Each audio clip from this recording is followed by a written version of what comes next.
Assalomu alaykum hurmatli yurtdoshlar. Mana navbatdagi ikkinchi Samarqand fason darvozamizni Jizzax viloyati Zominga olib kelib o'rnatdik. Darvozamizni eni shu 43 bo'lgan, balandligi 65. Darvozamiz polностью shumka bilan 1.8 litre bo'lgan. Zo'r bir zamoylarni qo'yib berdik.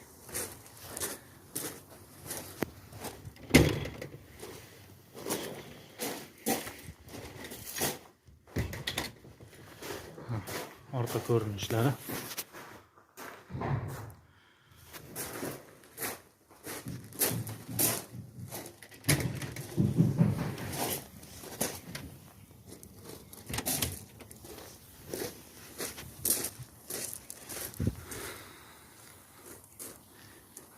Kimga shunaqangi chiroyli xizmatlar kerak bo'lsa, aloqaga chiqarasizlar. Xudo xolasa chiroyli qilib ustanovkalarni yakunlab beramiz.